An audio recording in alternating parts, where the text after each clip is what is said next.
But I am going to call to order a regular meeting of the Darien Police Commission, 2414.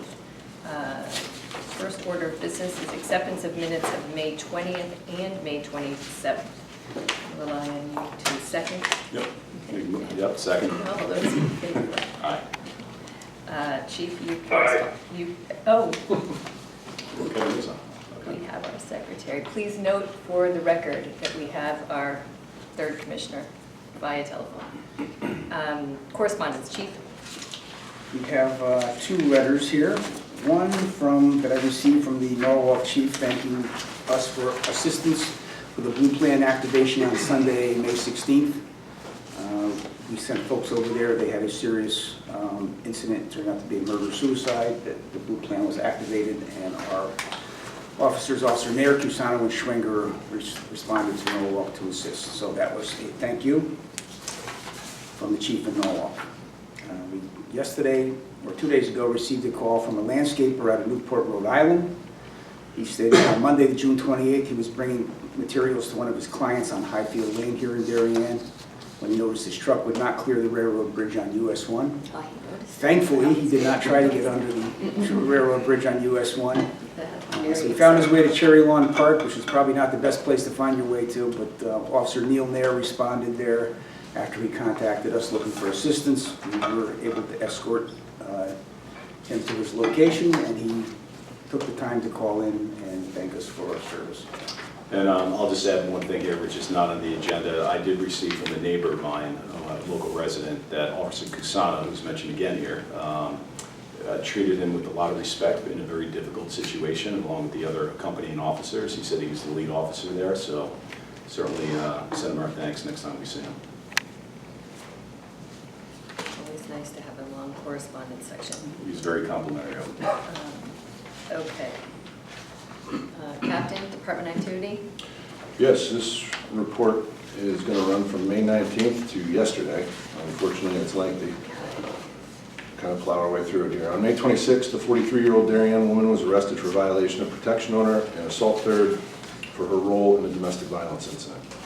On May 29th, a 41-year-old Bridgeport man was arrested for attempted robbery after he tried to take a purse from a woman while in the parking lot of 964 Post Road.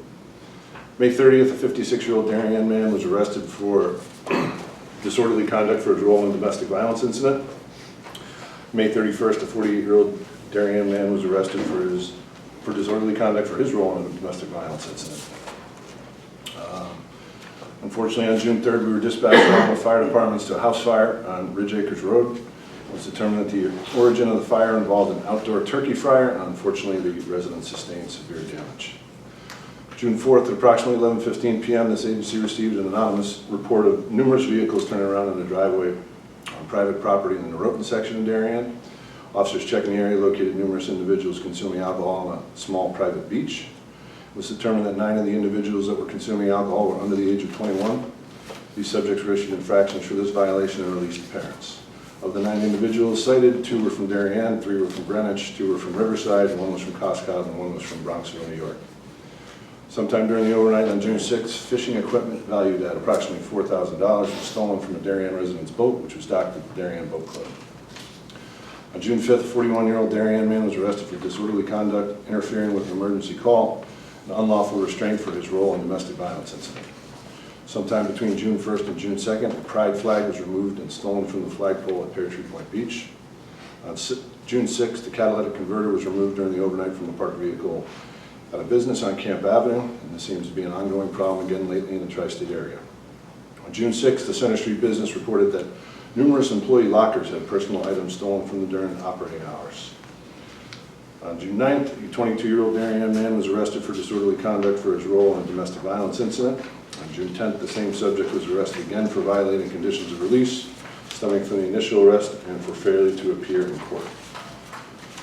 On June 10th, a Ridgely Street resident located an unknown male inside of a residence on the 2nd floor. When confronted, he stated that he had a package, but then he was told to leave, which he complied to.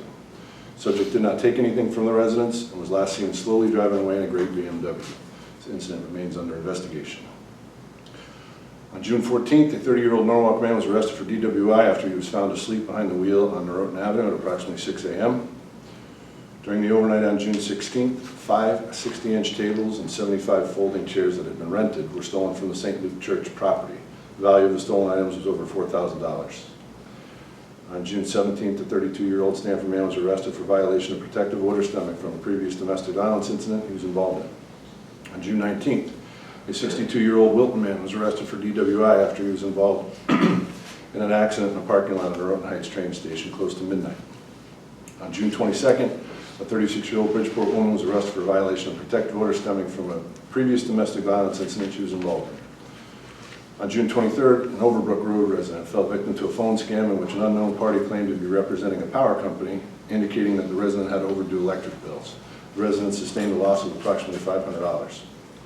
On June 23rd, an 18-year-old Darien man was arrested for DWI, possession of alcohol by a minor, operating a motor vehicle while on a cell phone after the vehicle he was driving left the roadway on Goodwives River Road and flipped over into the marsh area of Gorham's Pond. On June 29th, a 50-year-old Darien man was arrested for interfering with an emergency call during a domestic disturbance incident he was involved in. On June 30th, 2 females were physically assaulted by an unknown male suspect in the parking lot of Darien High School shortly after midnight. Both victims sustained minor injuries and were transported to Stanford Hospital. This incident is under active investigation by the Darien Police Detective Division. Since May 19th, the Patrol Division and Traffic Division have conducted 125 traffic stops in numerous areas of town. During this time period, we had 17 overnight car burglaries of unlocked cars, 1 forced entry burglary of a locked car, 10 stolen cars which were left unlocked and keys in it, and 3 attempted stolen vehicles which were locked. We had 43 motor vehicle accidents in town in the same time period and 13 that involved minor injuries. And we normally go over half of those are on the post road. Been a little busy, huh? Yeah. 2 months worth of work, but I'm going to get on my soapbox here, once again, about unlocked cars in public forum. You've heard from me, you've read from me, and there was an incident the other day you probably saw on the news where a car stolen, an Audi stolen out of Hartford, struck a 50-something-year-old jogger who was jogging on the sidewalk. The 17-year-old that was arrested had 13 priors for stealing cars, reckless operation, reckless endangerment. 17 years old, and now the guy driving this jogging on the sidewalk is now deceased. People have to lock their cars. You know, in this case, 13 prior arrests at 17 years old. It's problematic for me. And if you concur with that thinking, I'm going to write to my legislators. So this is going to be continuing to be an ongoing issue where an innocent man jogging on the sidewalk is dead. And these 2, one suspect is still at large. They stole the guy's wallet. The guy's trying to chase after them in the car, and they went out of control and hit an innocent person. So it is problematic, and you know the way the laws in the state of Connecticut are set up right now is that anyone under the age of 18, the harshest penalty that they're looking at is 18 months of supervision for any crime. So not incarceration, not rehabilitation, 18 months of supervision. Pendulum kind of swung with the raise the age and everyone under the age of 18 being a juvenile. The equilibrium maybe need to come back a little bit because you know the kids that we're getting, the 16 and 17-year-olds that we're dealing with here, they know what the system is about, and they know they're not looking at any serious repercussions even when a man is dead. So I'll get off my soapbox on that now, but that's how I think about it. But we can lock our cars, because the stats week after week are the same. It's overnight burglaries of unlocked cars, and we do not want these people in our neighborhoods. 10 stolen cars left unlocked, keys in it. They're not breaking windows, they're not, it's easy to at least stop some of them. We have to hit them from both sides. Okay. Old business, which I'm very happy to see. One thing not on here is old business. We don't see COVID-19, but we will start with building issues. Captain? Still having some issues with the HVAC, so we're waiting to hear from Oregon Logic to have a meeting so they can finish up and we can finally get all the set points right, and different areas of the building are still not quite right, so We just had an issue on the range, the HVAC went out in there again, so. And they're still responsive and they can tweak it here and there and, Yes, but we're gonna need an overall meeting just to, before we cut them loose. yeah, I would think so, since we still are, well, we made it through 100-degree weather, I guess. So It's working better than working better last year. at times. We have some camera issues that we're addressing as well. Some of the cameras are 10 years old, so we're actively working on getting those repaired to ensure that we have good coverage in the building and outside of the building as well.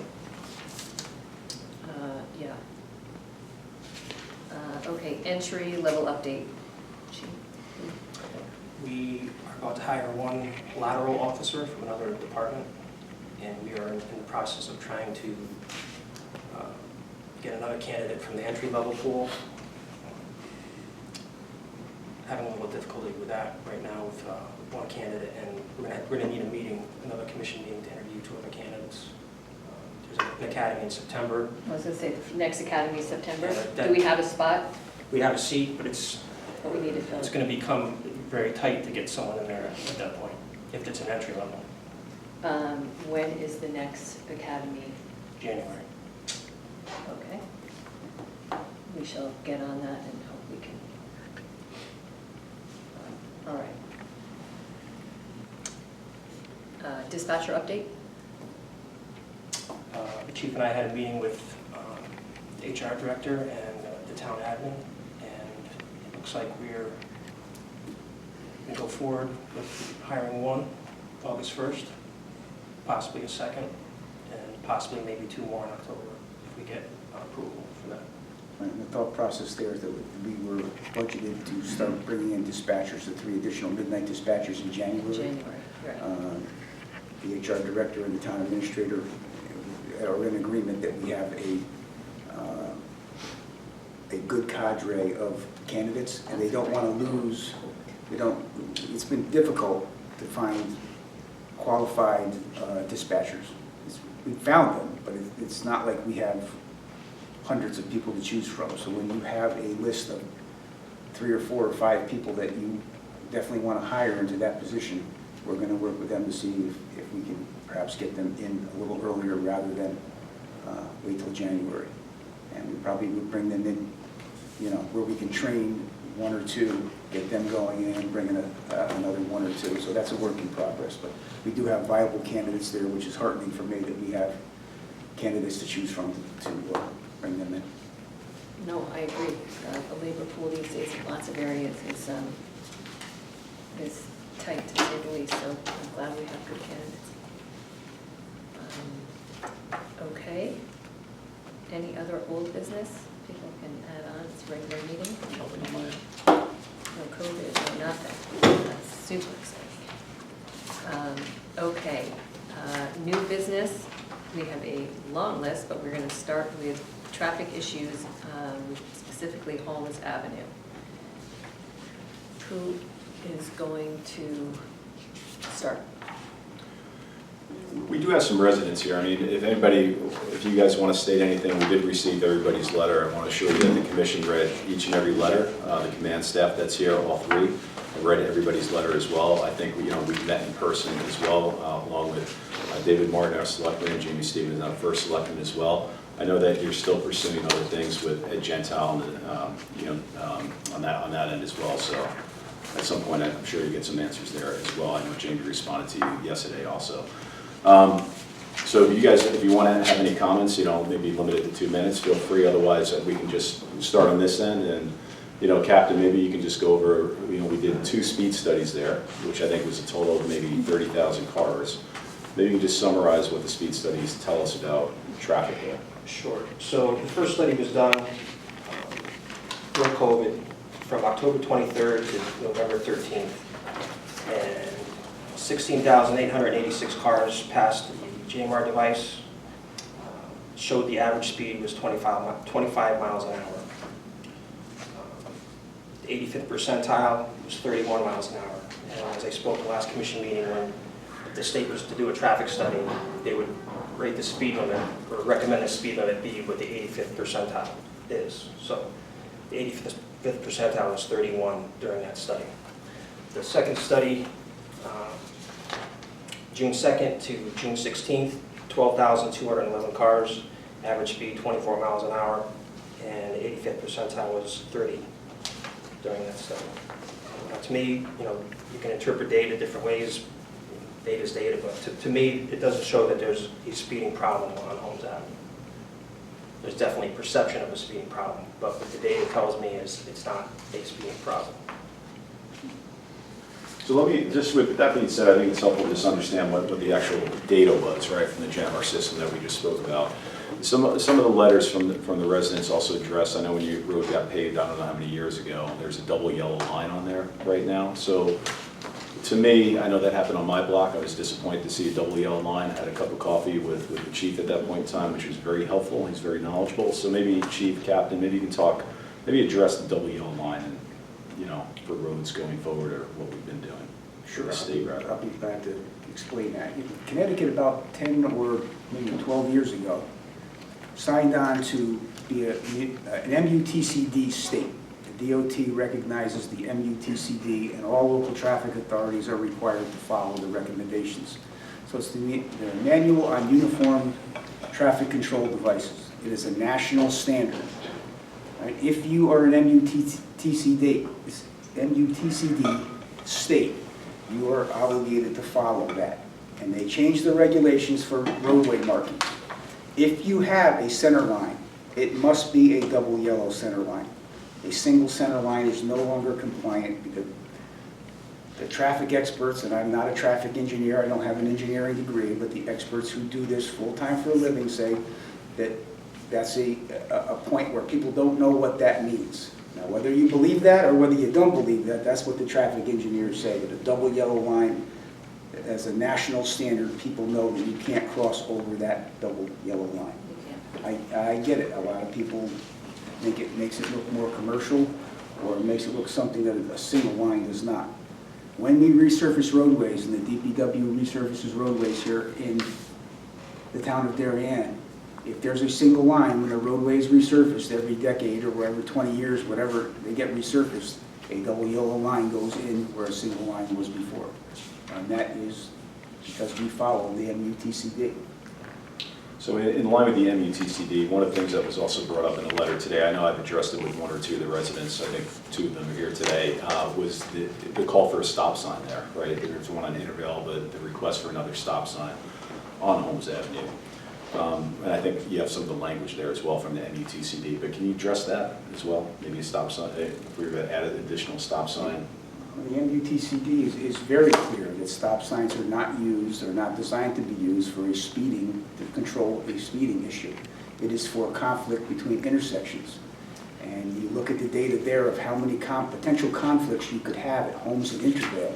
The level of traffic that could potentially be conflicted there is limited. I don't know how many cars pull out of Intervale a day, but I can't imagine it could be in the thousands of cars pulling out of Intervale. And the line of sight there on Intervale and Holmes Avenue is pretty substantial. And if you're at that stop sign, you should be able to see cars coming in either direction. So we get a lot of calls for stop signs to be put in. I had a gentleman that bought a house on West Avenue, and he wanted a stop sign put in, just a random stop sign on West Avenue at the driveway of this development. And he was quite surprised to find out that we just couldn't come out there with a signpost and a stop sign and paint a stop bar and just put it there. There are what's called traffic warrants that we follow based on empirical, scientific type data. There's some field engineering involved. There's some experience, and we've got a lot of experience in traffic and traffic management up here.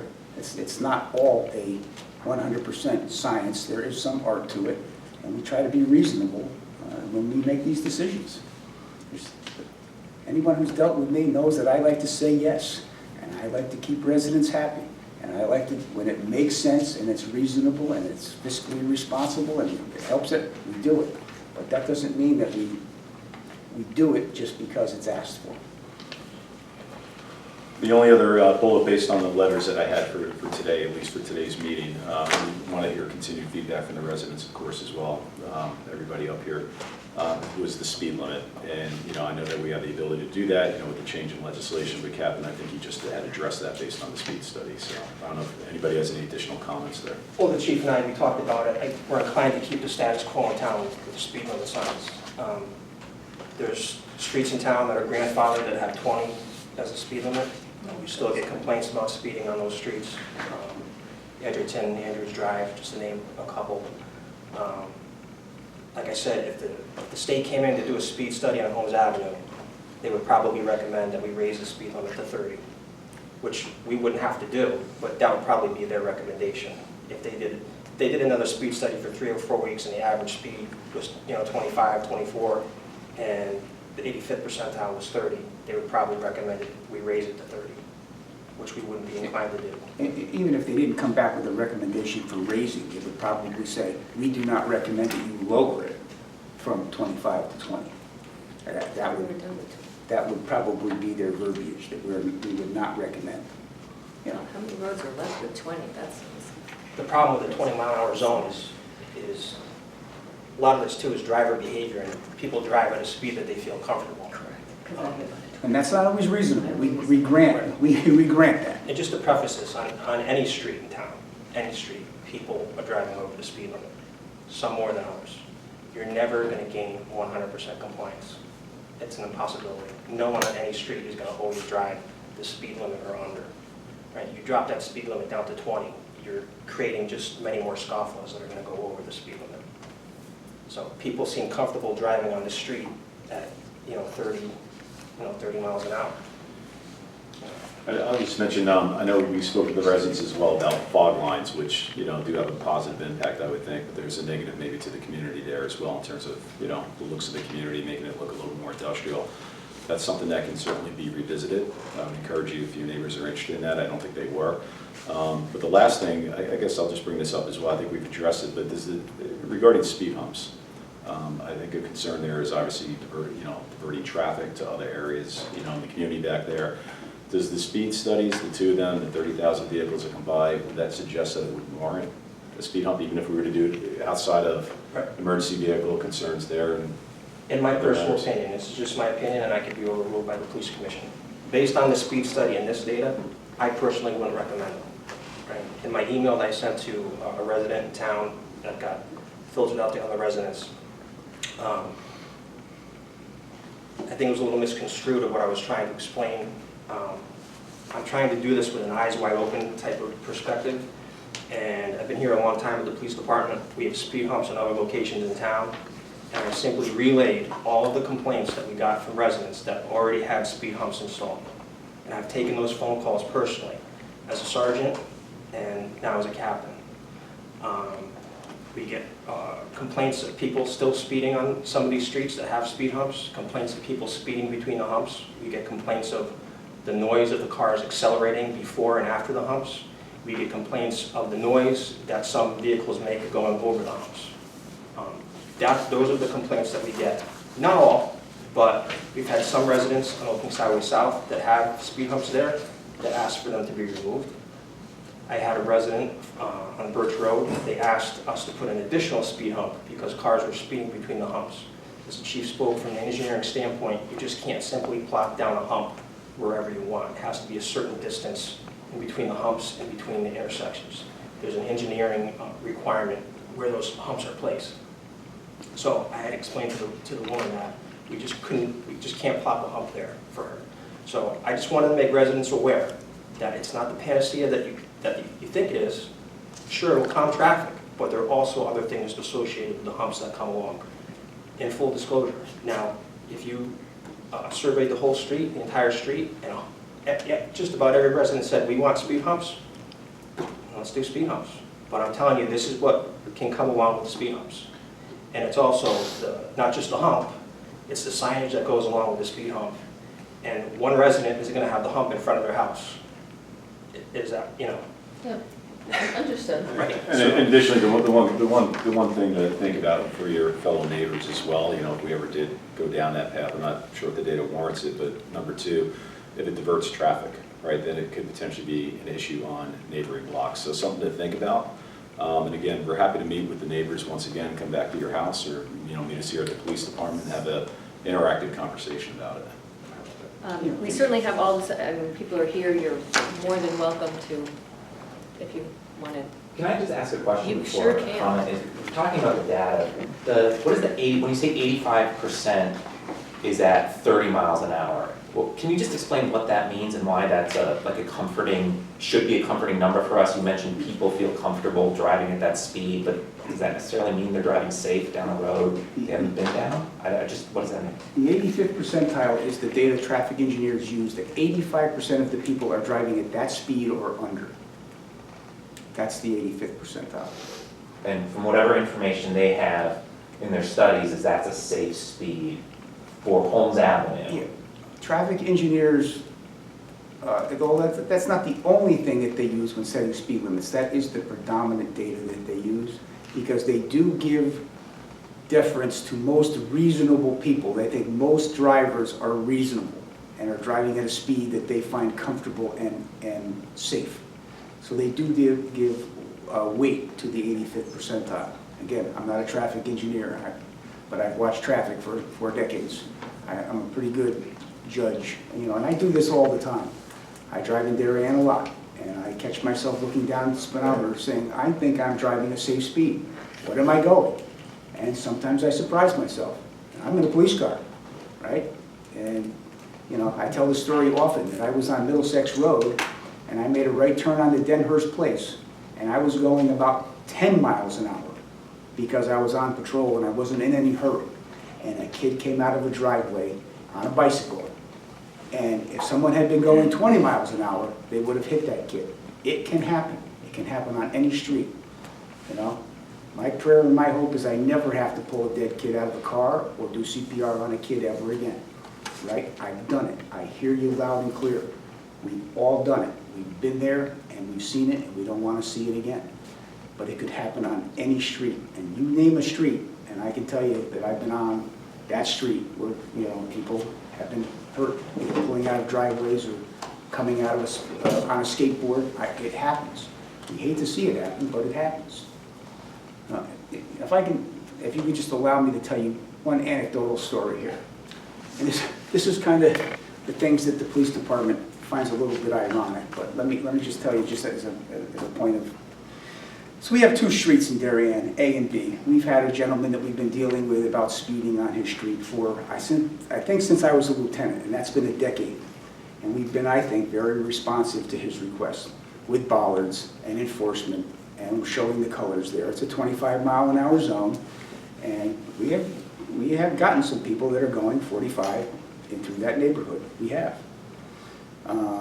We have another resident here who lives on a major road where it's a 35-mile-an-hour zone, and she's very vocal and requests speeding enforcement, and I think we've been very responsive to her as well. Well, 2 weeks ago, Mr. A, who's been involved in speeding issues in his neighborhood for quite some time, better part of a decade, was stopped by our traffic officer in neighborhood B at 57 in a 35. Now here's somebody who's very attuned to traffic and traffic issues and traffic calming and management. And I'm not casting any aspersions on this guy. He's a great guy. The fact is, reasonable people still exceed the speed limit. They do. And in this case, with the traffic data that Captain Shredders is talking about, we had this discussion earlier today, that if it's between 8 and 9 o'clock or 4 and 5 in the afternoon, that's where we address our enforcement efforts. As a start, we do enforcement there. In my almost 40 years here, we have had a very effective, reasonable traffic enforcement program. We have never been accused of anything. It's been being too zealous in traffic enforcement rather than not zealous enough. And we are looking to get the scofflaws who know or should have known that they're significantly exceeding the speed limit. And they're out there. And sometimes you don't have to look that far. The fastest I've ever gotten in my career was 87 on US 1, and I got a motorcycle at 111 on Tokenie Grove. Those are the scofflaws out there that we're looking for, right? 55 on the post road, you're getting pulled over. 41 and a 25, 40 and a 20, 39, you're getting pulled over, right? You may or may not get a ticket. We're looking to manage traffic where it solves the problem. I can ticket somebody every day till the cows come home. And we've had people that know that, and there's some people over the course of my career, we've ticketed them once a month. It's just the cost of driving, the cost of doing business for them. So we're looking for compliance and we're looking for reasonable traffic safety. And that is the truth. I know people don't think so, and it's a personal thing because it's your street, and I understand that. I said in the last meeting, I'm a parent of two, they're in high school now, but two young girls. These numbers aren't bad numbers. They're not. They're not. You're gonna have cars going 5 miles an hour over the limit. You're gonna have them going 10 over. You just are on any street. You're gonna leave here tonight and go 5 miles an hour over the limit on your way home. You're going to, right? So when we go out to do enforcement, we're not trying to get to those people that are going to 5 or 10. We're trying to get the people that are abusing the limit, right? That's what the chief spoke about, the real scofflaw, the real person that is creating a hazard, right? And we only operate as a professional police department with the backing and the support of the public that we serve, right? And if we started tagging people at 5 miles an hour over the speed limit, our support from our populace, I think, would drop very quickly as to, we'll hear, well, you guys must have something better to do, right? The phones would be ringing very quickly here to either Captain Marin or myself about what are your officers doing with this? If I may, I think Brett, thank you for your involvement certainly, and Captain Shredder, your team has been incredibly responsive with the bollards and things like that. I think the neighbors are coming asking for help. This started with the police commission, with Jamie's partnership, it started with other groups. I think people are asking for assistance, and enforcement may not be the solution, but we're asking for partnership, we're asking for a discussion. This is not us versus you or anything like that. The chair of the Board of Education in a recent operations meeting said, wow, I hadn't realized how many kids were walking on Holmes Avenue at that time of the morning. The data does show that, the greatest incident of speeding is between 8 and 9 o'clock, right when those kids are on the road. So I think some of the concerns are valid. It may be a perception issue. There may be some passive solutions that the town is investigating and looking into. But we're just saying, how can the town partner? How can the neighbors partner? We're not saying we're not responsible as parents or anything like that, but we're saying there's a concern, there's a problem.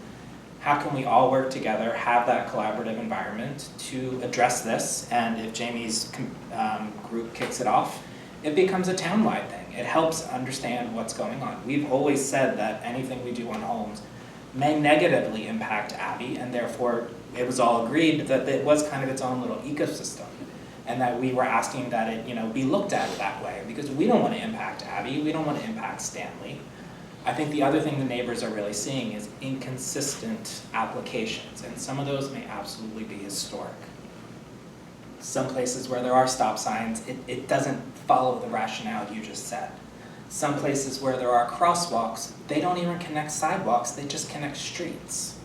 So as a resident, we see that and we go, well, if they got it and it looks relatively new and why is it not being considered for homes?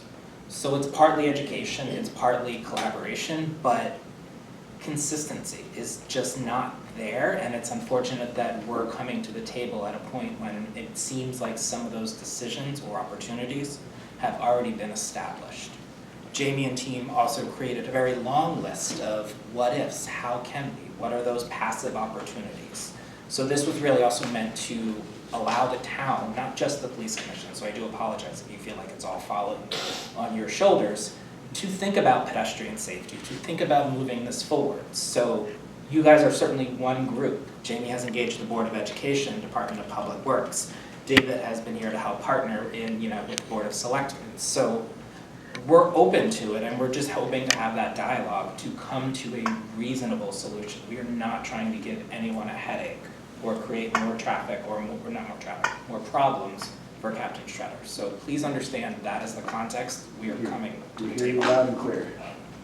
overarching safety of our residents and visitors to the town of Darien is why I have less hair and gray hair, right? Same. And I've been doing traffic. I got drafted into traffic. I did not volunteer to take traffic on as a lieutenant. I was a lieutenant at the time, and the captain did not want to do traffic anymore. So I took it Can I do on. that? And then when I got Yeah, was that an option? when I got promoted to captain, I said, well, which lieutenant is going to take over traffic? And the chief told me, no one, you're keeping it.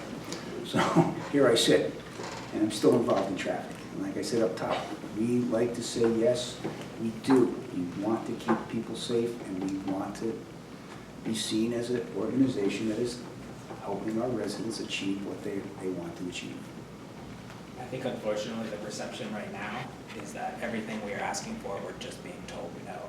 And I don't know how we can partner together to change that narrative and change that dialogue. But based on emails that were submitted, there's a need to help re-educate and change the perception if that is the data. Yeah, Michael, I hope some of the stuff we did address, I know we addressed it before, but I wanted to address it more publicly as well. But certain things like double yellow line, right? That's just fact-based, hey, it has to be done, right? The warrants that are needed for a stop sign, right? Fact-based information based on the manual, uniform traffic control device, things like that. So, but this isn't the end of the dialogue. We should continue the dialogue. For sure. Absolutely, and Yeah. we knew it was on the agenda. We wanted to be here to show that we are engaged. The neighbors wanted to put their, concerns on the record. So this is absolutely a continuation of the dialogue, and we do fully appreciate Captain Shredder and his team for being responsive. So we are looking for, collaboration. One thing we can't change is the fact that Holmes Avenue, for better or for worse, connects a state highway to a local arterial. That's just the way it is. Those are two major roads that people are going to go through that area to get from one place to the other on those two roads. And we can't turn it into something that it's not. You can't make it a dead end. You can't, and the stop signs that are there at Holmes Court, now I was involved in those installation of stop signs because there was only one stop sign there at one time, and there were conflicts, and there were fender benders, and there was indecision as to who went first, right? Now, when stop signs go in for that mechanism, for conflicts, if it has the collateral effort of speed calming, that's fine and dandy, but they can't be installed for the purposes of speeding control. And Mr. Cortez knows this, but as far back as our in-house data shows, I checked that intersection. In over 20 years, there hasn't been one collision at that intersection. So 0 collisions in 20 years. There's not a conflict of cars at that intersection. There's a clear line of sight. You don't have many cars turning left or right from Intervale. It's not a problem intersection in that respect. And that's why we can't put stop signs there. And again, I would just ask that we not just look at the cars, but we look at the pedestrian safety. If we have kids crossing that specific area at 8 o'clock in the morning, when there is the greatest incident of speeding, to Jamie's credit, she said maybe we need a crossing guard. So the Board of Education is involved. Jamie, I don't know if you want to say anything in terms of, Department of Public Works and things like that. So a lot of people are involved and are addressing it, but So just in order to stick to the agenda, I'll just mention one thing. One of the positives that did come out of this as well is a Slow Down in Town campaign that Jamie is actually leading right now. Hope to get you guys involved for the first, part of town. Sarah Newman's involved with that as well, and there's more to come on that. Anyway, Kim, I'll turn it back to you. No, I appreciate the letters from everybody. I appreciate you guys coming. It sounds like there's nothing for us to decide today, but obviously, I would encourage this, and I spoke with Michael about this too. The people that sent me emails, I responded to one woman in town. If they have questions, call me. Call the number that's on the email, and I'll have a conversation like I did with Michael today and explain some of the things that we discussed tonight, that some things we can do, some things we can't do, and the reasons why, and, I'll be happy to talk to anybody. I sent an email out saying, I think we should talk so I can clarify, and I didn't receive a call. I'm willing to talk to anyone. I'm easy to talk to. and our So- meetings are always open, so if you think you missed something and you want to come back, our door is always open, and we'll Our speed see if we sentries can't figure. our speed sentries have been deployed on Holmes Avenue, yes? Bollards. No, the speed sentries, the light up. The light up. No. Okay, well, there's number one. The speed sentries are gonna be deployed on Holmes Avenue, that they're light up traffic signs that remind people what their speed is. That's great. So if they've never been there, that's maybe on us, they should be there, and we will And get they them, were. we will get them there. That's a great. Yeah. We admittedly aren't the experts, so we are looking for Department of Public Works, Police Commission, anyone to help us. And that is just, that's a great reminder, just to bring awareness, to those, that group who, oh, I didn't realize I was going 5 miles over. Of course, we have other issues with commercial trucks and things of that nature, which we'll hope to address through other means, but I think that's a great start. The only concern I have there is, if I'm picturing it right, we may have a question about location availability to put these devices up. Right. I will find a location to get them on Holmes Avenue. Kim, could I say just a few You words? absolutely can. So I definitely want the folks on Holmes Avenue to walk away today and know that we are partnering with you. We've heard you, we have a lot of things that we're going through and trying to decide, if we can achieve them, and if not, why we can't. And we'll be very transparent about that. But hopefully, we will get to a positive solution on connecting the sidewalk out to Middlesex on both Holmes and Abbey. Same condition exists. We're excited about a Slow Down Around Town campaign. We've never done something like that before. I think it's going to be fantastic and well received. I think the issue is still open about whether your neighborhood would embrace having the fog lines put back on the roadway to narrow the lanes. We know that narrowing the lanes slows the traffic.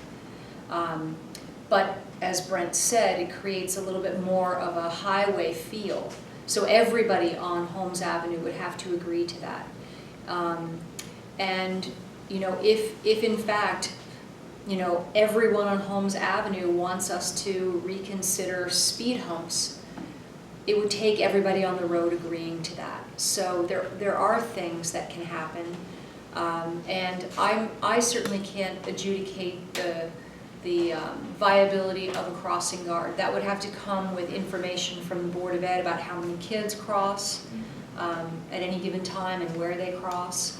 And the speed sentries is a great tool that we have. But it's going to be in front of somebody's house. And, you got flashing lights. So just know that we'll work with you, the police will work with you on where that should go. But that's a great tool for people to be reminded about how fast they're going on your road. And they are temporary. We only have a finite number of them. And unfortunately for me, we only have one traffic division officer right now, and he's spread thin, moving them around town from location to location, but he does yeoman's work getting it done and getting the batteries charged and getting them out there. Someday I'd like to have a second officer back in the traffic division so we can be more responsive from neighborhood to neighborhood, because we tell people, you're sixth on the queue list. It may not be until, 6 weeks from now. But he is very responsive to get those things out. They certainly do work. I mean, you've seen them around on Mansfield Avenue, right? Those are the permanent ones, right? These are the ones that we move around from location to location. They're smaller, right? But they do display your true and accurate speed, and they do have recording capabilities as well, right? So you do see, if you watch the recording, after they're there for a few days, the traffic numbers go down a little bit. Mhm. The people that travel that way every day. I think we have, 3 pair? I think we have 6. I think we have 3 pair. Typically, we put them in both directions, right, on any given road. So we will get those out on Holmes Avenue.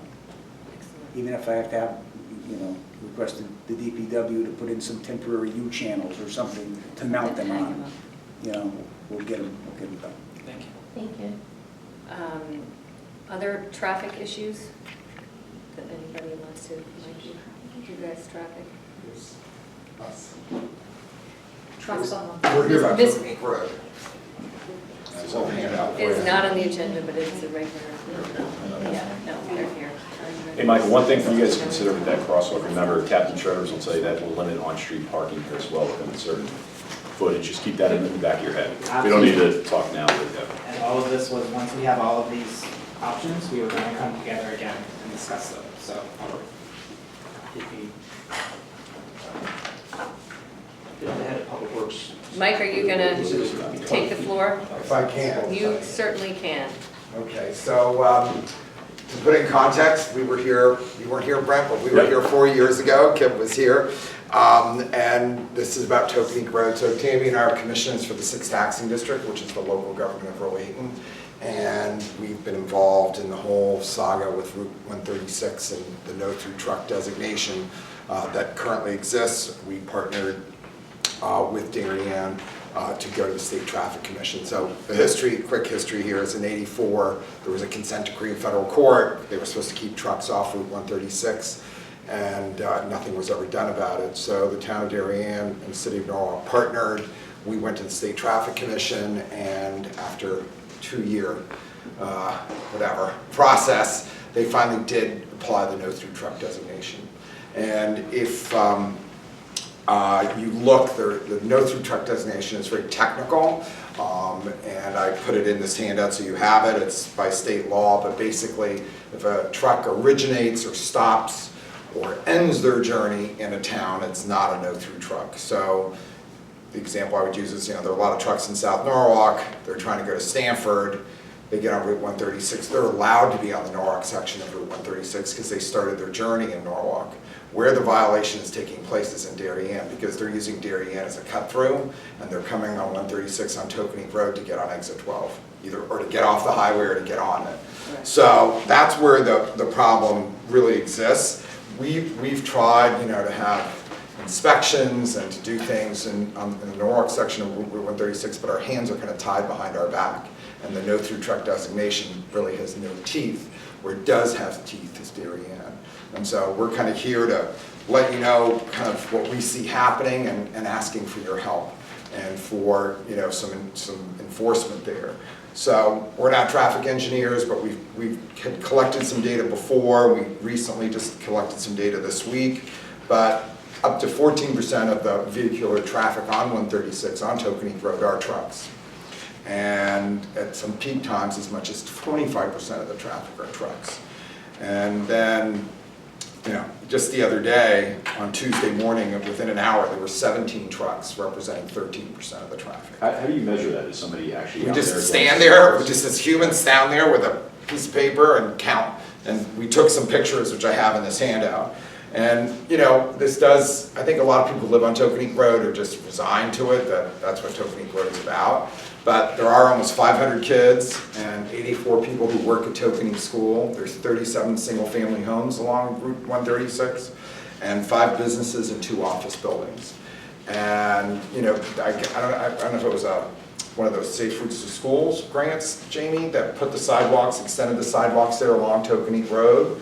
But obviously you're trying to get more people to walk. And it's a beautiful job. We want to do the same thing on our side of the border. We're working on it. But you can see I've got 4 pictures here. Here are huge heavy trucks all getting on the ramp of Route ramp for 12 going southbound on 95. None of these trucks stopped in Darien. They were just cutting through. And so that's kind of, there was a petition that was circulated in 17, the last time we came here. 31 people along Tokenique Road, Darien residents, all signed it asking for better enforcement. And so we're just here to kind of remind you to see if you could help us, that we would appreciate it. I know you've got a lot going on. We just heard your report. You've got, crime, traffic in other parts of town. But this is, it's kind of gotten to the point now where it seems kind of egregious, and a couple people helping us have tried to talk to these truck drivers, have even called the trucking companies. And the owner of this one company, Siemens, said, I'm going to file charges against you. You're hassling our drivers. So some of these people are really, they're not great neighbors. So that More was now that it. it seems to have accelerated. I don't know if it's because there's more construction, and I think it's weird. There's almost like this word of mouth. I don't know. They don't have CB radios anymore, I don't think, but it seems like they almost know, it's definitely gotten much more so than before, especially the really heavy duty, like these, I don't know what they're called, but like these big dump trucks. I mean, they're not like a regular dump truck. They're like oversized. So if you can help us, we'd appreciate it. Thank you. I have questions. So where are they coming from mostly? They're really, it's really, they're coming to or from South Norwalk.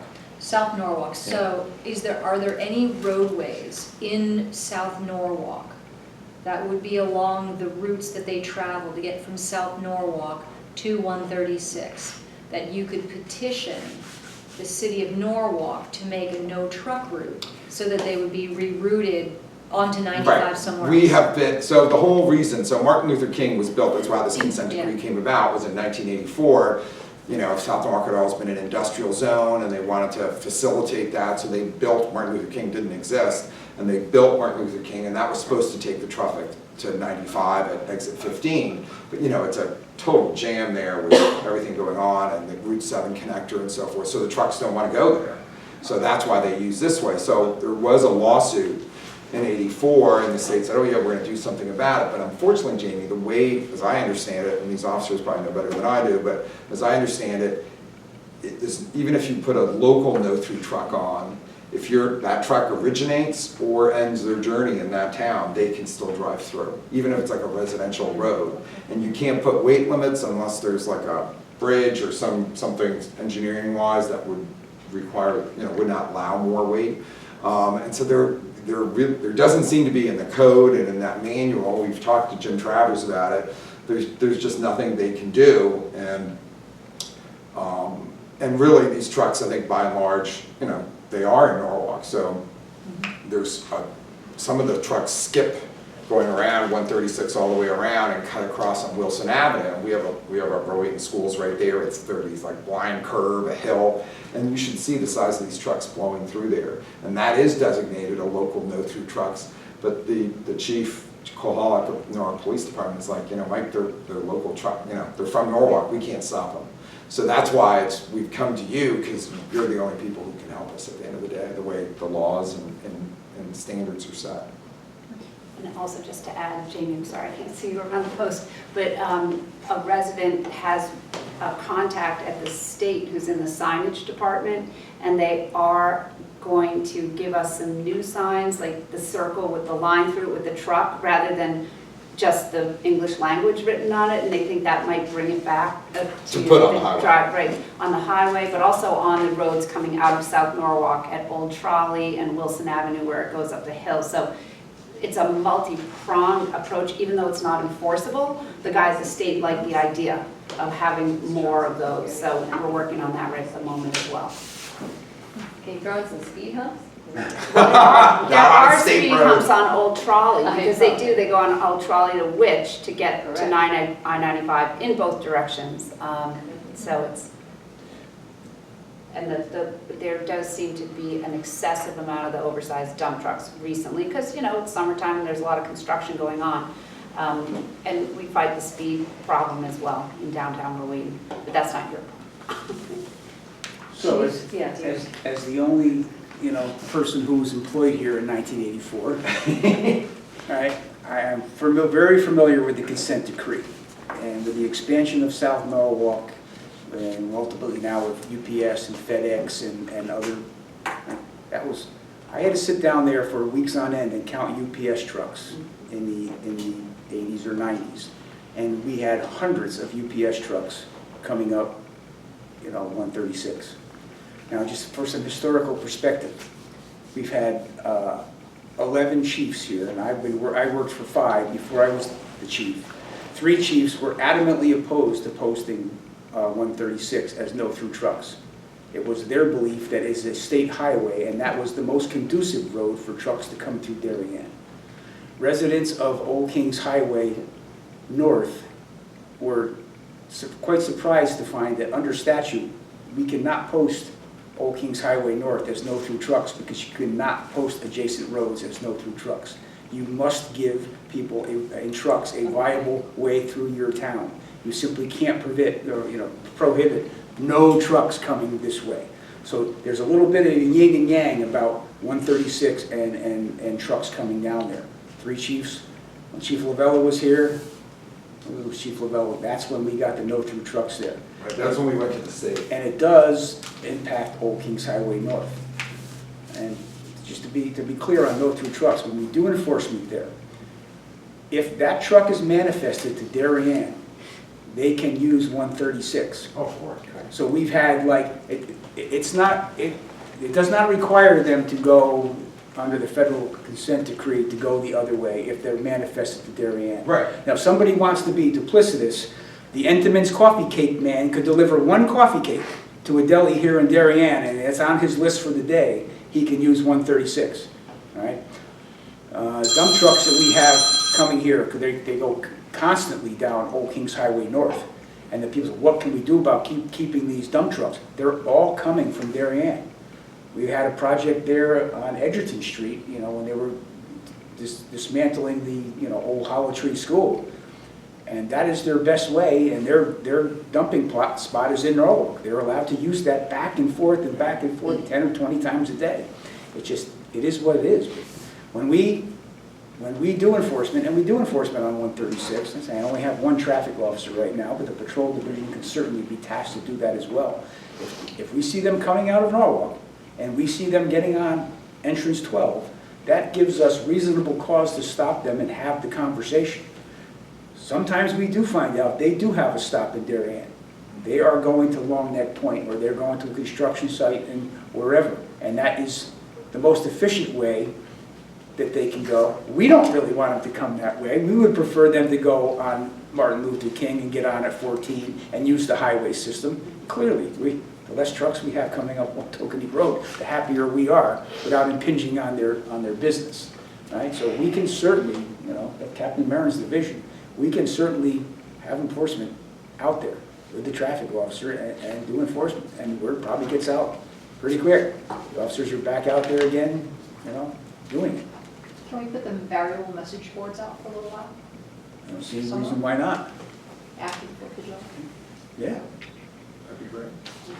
And they're using Old Kings Highway North, I can't figure out where they're going. I guess they're coming up Flax Hill Road, and Flax Hill. then what do they do when they get on Kings Highway? Do they get on they can't get on the post Come road? out to US 1. Yeah, Oh, to go on northbound. yeah, right, and you can get on. I'm surprised it would be worth their while.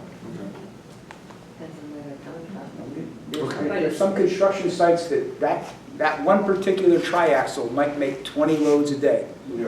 going through there. And now, and I know there was a lot of work going on at the end of 5 Marlborough Road at once upon a time. and, Every you know, road. Tokenique, I mean, they're all, you know, so we understand that, we're not asking, we know those guys are legal and that's fine, but as you can see in these pictures, within 15 minutes, we have 4 trucks that are all getting on, I had more pictures, I didn't want to bore you, but there are 4 trucks, there were 17 of them that all got on the ramp, and they came from Norwalk, they couldn't come from anywhere near Darien. Yeah, it So- seems to me the low-hanging fruit is first thing in the morning, getting on 12. I think you're right. I mean, Yeah. I'm not a traffic expert, but I could, the person at 1 o'clock in the afternoon is probably different than, and it also depends on what they're carrying. I agree, you can have, my road right now, The roll-off. I probably have more traffic in dump trucks The than roll-off truck. 36. It's depicted here. I'm sorry? The roll-off truck that puts the large dumpsters. If he's manifested to pick up or drop off a dumpster in the town of Darien Oh, yeah, on then he that can. day, Yeah, no, he's no. good to go. And I know some I people got it. probably take advantage of the rules. Schedule one for Darien every day, that way, right? Cisco, I'm assuming that the Cisco, they're servicing restaurants. I don't know if they're servicing a Darien restaurant. I know they go to delis here in Darien. I see that truck, Any club? you know, and the Tokenie Club, so.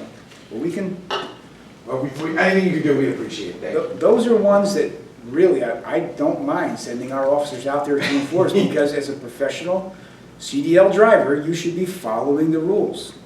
You just should be, right? You know that you're not supposed to be coming up that road if you don't have a stop at Darien. So I can tell you we can do enforcement out there. Thank you so much. And maybe the light up sign. And the Yeah, variable we're message putting board that- signs. And we're working on our side to, you know, in relating to have more police helping us as well, so. Sometimes I like to put a tongue-in-cheek message on that board, you know, go through trucks, this means you, you know, to get their attention. Great. All the residents appreciate it. Thanks so much for your time. Thanks for Anytime, coming. thank you for Yeah, coming. it's good to see you. Take care. Okay, sidewalk sales. I believe in your packet, I think you have a sidewalk sales and fun day request. I do. Sidewalk sales have been going on since before I was here, and it's never, thank you, David. We thought we might have some conflicts this year with the Corbin project, But the Corbin project, really, it doesn't have a lot of shovel in the ground yet, so even if we did, I have no aversion to wholeheartedly approving sidewalk sales, recommending to the police commission they approve sidewalk sales. Thank you, gentlemen, Thank you very much. Take care. once again. Yes, I will make a motion that we approve the sidewalk sale to take place July 28th through 31st. Second. All those in favor? Aye. Town fireworks. Town fireworks, you know, we were told there would be no town fireworks, but They're back. as fortune would have it, I think they think it was a good idea, and I largely concur that as we're coming out of COVID, that it would be a good community event. It's going to be July 15th, with a rain date, I think, of the 22nd. We do have to hire back a significant contingent of officers to staff that event. Some may have to be ordered into work, but we will get it staffed. It is a Thursday night, which might make it a little more amenable to having officers come and work it. The chief and the captains will be there as well, I believe. And it's going to be a little bit lower key, I think, than prior years. I don't know if there's going to be any food trucks. I don't think there's going to be a bandstand and a community band. I think it's going to be fireworks and maybe bring your own picnic dinner. I'm not positive on that yet, but I don't foresee that there would be any change in any activity the police department will do. It will be our same traffic management plan as in past years, the same ingress and egress from the property. As anybody who's come to the fireworks over the last 5 or 6 or 7 years, maybe 10 years, when Captain Pavia was here, he devised a traffic management plan that works to a T. At the conclusion of that event, we get people out of there, you know, toot sweet. Do they have to buy tickets or parking, or? is it- Parking passes will be available through Parks and Rec. I don't know the exact details of when they're going to go on sale, but They if need you to want be to park, soon. if you want to park on Right. property, you have to get a parking pass. Captain Pavey want to come back and work the Yeah. event? He He'll be there. probably will be there working. Oh, is that right? Okay. He devised a plan that works so well, and there's some vested interest on part of the officers at the end of the event, right? The Yeah. quicker we get you home, the quicker we get to go home, so it's a win-win, so All right. I don't see any issue there with There's fireworks. no approval The for only that. adjustment I may make is without the food trucks and the bandstand, that may take away some of the more congested areas which we've historically had problems, so I may move personnel around. That would be the only change to that plan, I think. Fireworks should be able to go off a little earlier because we're 3 weeks later, or 2.5, 3 weeks Yeah. later, so we're, you know, it gets dark maybe incrementally, so it might go off closer to 9 than 9:20, so I think it'll be a fine event. All right, you're not looking for anything from us. That is information only. Push-pull parade, July 4th? Push-pull parade is going forward, a new route. It's not using US 1, so no state permits were required. It will be commencing at the Darien High School. It will be coming down Norotan Avenue to the VFW. Mr. Sammy, Mr. Rod Sammy is kind of overseeing that again, and we have 2 officers going to be assigned on special assignment. We believe that with 2 officers on special duty and then the regular patrol squad on that date, we should be able to effectively manage the push-pull parade coming down Norotan Avenue. The distance is maybe a half a mile. We should be able to get everybody safely down there. Again, a nice community event. They could do it a little more inexpensively as far as traffic control personnel go by using Norotan Avenue, and you didn't have to get a state highway use permit as we did on US 1. So I told Mr. Sammy that I thought we were on pretty firm ground, but we will need official approval of the police commission and the LTA to hold this event. I make a motion that we approve the application to hold a push-pull parade July 4th commencing at the high school. Second. All those in favor? Aye. St. Luke's Road Race, I will... I just wanted to add, that event is staffed by us already. Patrol will be assisting, and a traffic advisor will be going on tomorrow. All right, St. Luke's Road Race. That's Captain Marin. I've been in contact with Mr. McMaster. This is an event that we've approved in the past. It's not a new event. They're aiming to have it on All Saints Day at St. Luke's Church, Mr. McMaster is affiliated with. They are looking to use the same course and standards and regulations that the commission has previously approved. In fact, you approved it for 2020, but it ended up being canceled. The only real changes here are they're looking at the race time is 11:35, and that's due to local church schedules, and it's what they found to be probably the most efficient for getting people up and running, no pun intended, so. And this is one that is on our Yes. list? Okay, Yep. so we're good. I make a motion that we approve the application of St. Luke's Church for their road race on November 7th. Second. All those in favor? Aye. Captain Marin, attendance at the Senior Management Institute for Police.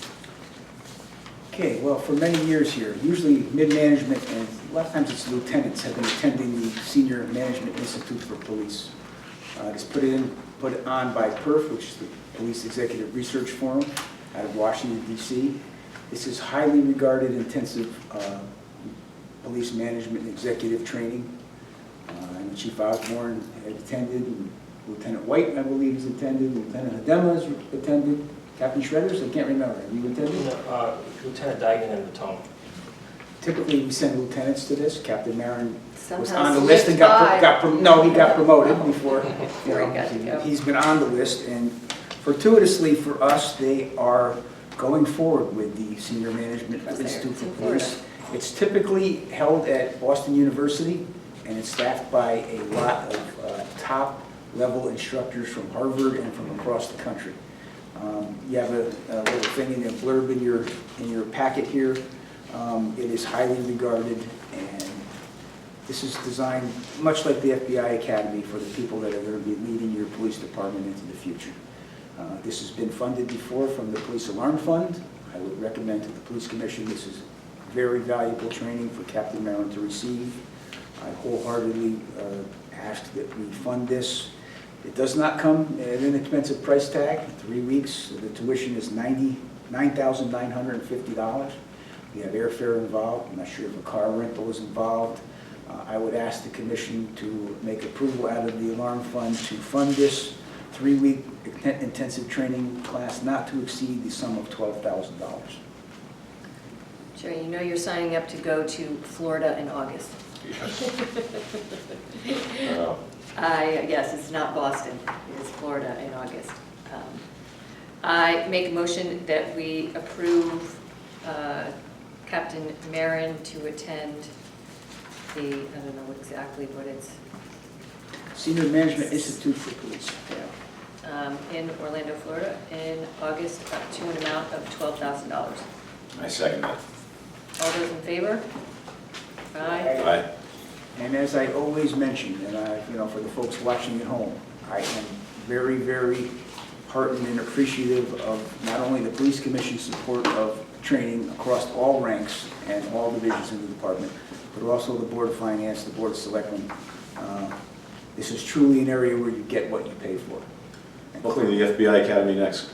I would get be the very spot. appreciative. He's in the queue list for the FBI National Academy as well. As the commission knows, I am a graduate, as is Captain Shredders. So if we can get Captain Marin to the FBI National Academy in my remaining time here, that is one of my goals to get that done. Okay. Taking a serious turn here. SB 1201, cannabis legalization, as of today, right? As of today. As of today. Now, this is kind of unusual. It's not very often that we get legislation passed that starts on July 1st. Usually there's a phase in time, and some of the particulars of this legislation don't come into effect until later. But as of today, the possession of cannabis for those over the age of 18, or is it 21? I should know this. But Yeah, I think ounce and a half, right? Yeah. You can have up to an ounce and a half and up to 5 ounces in a locked container or in your home. Now, you can't buy marijuana legally, and you can't sell marijuana legally, but you can possess marijuana legally as of today. So now, effective today, you can drive to Massachusetts where it is offered for sale, and you can buy up to those limits and bring it back into Connecticut. the rollout time for sales, the rollout time for cultivation, when you can grow plants in your home, that's coming later on in the, so it's a learning curve for us, but I did put in the commission's folder an article about, you know, the canines. Our canines are trained to sniff out narcotics. Both of our canines are trained to do that. It is my belief, and I'm not a canine trainer, but it is my belief that our canine Kenny, who simply, his one role is to sniff out narcotics, is most likely going to have to be retired.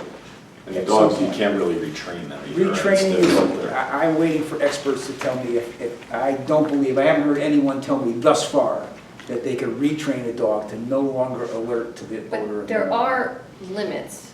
I mean, I get that it has completely changed how we kind of interact with suspects or whoever, but there are times when Kenny would be utilized. I mean, there are limits. You can only have an ounce and a half if you, Right. I mean, I know it's. Execution of search warrant. Yeah, if we had a search warrant for a house or a car, and we were narrowing the scope of where we might find narcotics, that would be fine and dandy.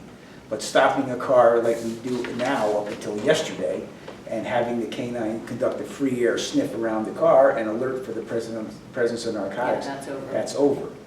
So there's going to be a new generation of police canines, I would think, coming down the pike, that they won't be trained for marijuana anymore. Just like they don't alert on oregano, they're not going to alert on marijuana. But I think retraining existing canines, they're really good at what they do.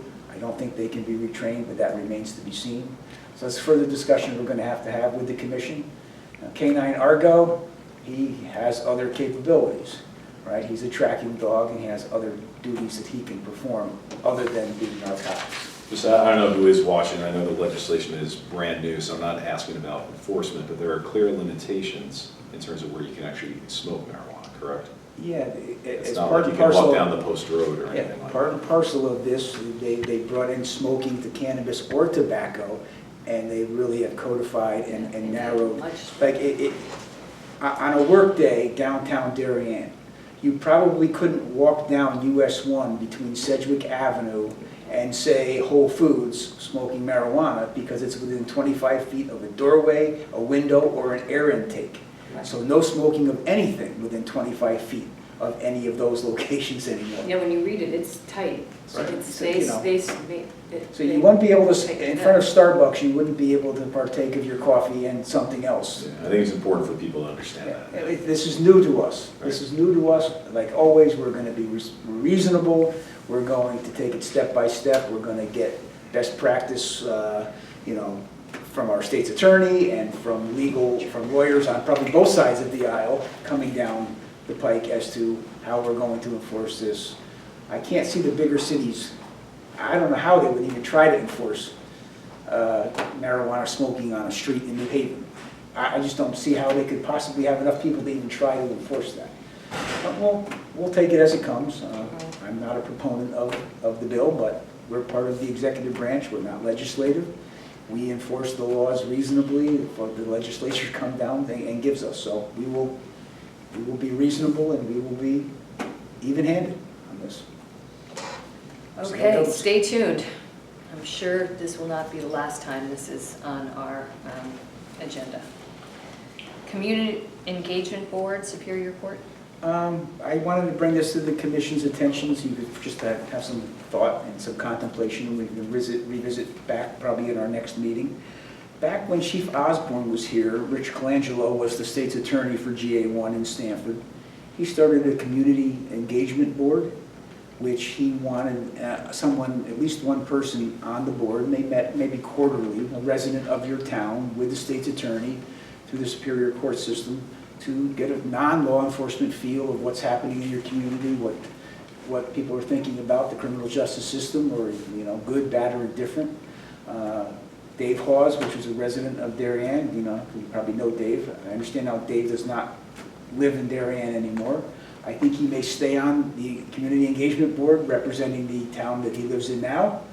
The current state's attorney, Paul Forensic, is looking, and I guess last time it was nominated by the chief.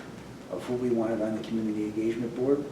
I would like to work with the Police Commission to identify a person that we think would be a fine fit for the Community Engagement Board. So we can certainly have discussion if you'd like to think of potential folks that, maybe one, maybe two, maybe you'd be on this board. I don't think it's a heavy lift. I don't think that you have to go every week or have a secret handshake. I think you go down and have a cup of coffee, candid conversation. Yeah, important just for them to understand the issues the challenging issues for us, stolen cars, lack of legislation, enforcement, et cetera. So you give it some thought? Yes. Yeah. Certainly. I have a couple ideas, so Okay. we can talk. Tier 2, 3 accreditation. As most folks know, and people at least at this table know, that we're Tier 2 accredited by the Police Officer Standards and Training Council in Connecticut. That is coming up again for reaccreditation next year. The way the police accountability is currently is that we will have to meet Tier 3 accreditation, I think by 2025, as it stands now. Some municipalities, some departments have no accreditation. They're starting now from hopscotch square one, and they're going to have to do a lot of quickly catching up to meet these accreditation standards. Tier 3 accreditation, I don't remember the exact number, but it's 150, give or take, additional accreditation standards that we have to meet. But that's not for 2022. That's not for 2022. We're going to meet Tier 2 accreditation. TJ White and whoever takes his spot as the administrative lieutenant, we will get that done. That's a reaccreditation process, right? It's still a heavy lift. You still have to prove that you're doing what you say you're doing, right? But the additional 150 to 180 is going to be a big job that I think it will require a full-time employee. Do you think they might change that before 2025? It's possible. The original accountability bill said you had to be CALEA certified, which Tier 3 is going to be on par with CALEA accreditation, but I think they are going to narrowly focus it to Connecticut, because some things that might be in a CALEA standard have nothing to do with Connecticut, like law enforcement. Like we don't run a jail. Most parts of the country, the sheriff or the police organization, law enforcement also runs the jail. We don't do that here. So those can kind of be excised, because that's not something we're taxed with. Just a quick question for you, and I'm not quoting you, but if we potentially do need another full-time employee for that, is that a 2023 or 2024 type of hire? Yeah, I'm thinking that we don't want to get caught behind the eight ball, that we might be looking for a 2023. Okay. As always in our department, and I think with the support of the selectmen and folks here in town, that we like to be ahead of the curve, right? Other municipalities of our size, like I believe Richfield, they are already Tier 3 accredited. But it is a heavy lift. Now, I found out today, the Daigle Law Group that we use, they codified our general orders, right? And they maintain where we can go to our general orders and find them and research through Power DMS, that they now have an option where they're going to be able to, we can contract with them to achieve Tier 3 accreditation, where they do the heavy lifting, and you come back and meet the standards, but they help you craft the standards through that system. That may be a more economical way to go. Although it won't be cheap, I don't think we would have to be paying a full-time employee for an entire year's salary and overtime to get that done. So that's another option as well. Just want to be on the radar coming down the pike. Okay. That ends my agenda for new business. Anybody else? Anything else we have not chatted about? Okay. Do we have our next meeting? Is there anything left to, I don't have a calendar. Somebody took my calendar. Where's our little, Paul Johnson's little calendar. Paul, if you're watching. Someone took it. Our next scheduled meeting would be 15th? Fireworks. You taking out your cell phone to mark that down? Old school pen and paper. It's worked for me for all these years. I'm not here on the 15th, if that. This dog can't learn too many new tricks. The next week, the 22nd, I will be on vacation. That doesn't mean the commission cannot meet. Is anyone here on the 29th? I am Brett, you're here. gone the first 2 weeks of August. I am, I yeah. am here on the 29th. I don't know if I am, but I probably. 29th works. We I can think move the to Tuesday 29th. as well, if you want. Oh, yeah, maybe, you know want to what? move instead of the 9th, what'd you say, Yes. what was the original? Can we do it on a different day than Thursday? We could have a special meeting. Want to do like a Tuesday? or- Yeah, I'm thinking the 27th, maybe, 20 Works for me. 20, Commissioner Cunningham, 27th? here you left us. What do you think? Left. Yeah, it's gone. All right, I'm gonna say Tuesday, the 27th. That works. It just helps if people are going out of town or something. Okay. I am going to adjourn. We are going to go into executive session, but we will not be coming out and doing any business. So with that, I will adjourn this meeting. 5:25.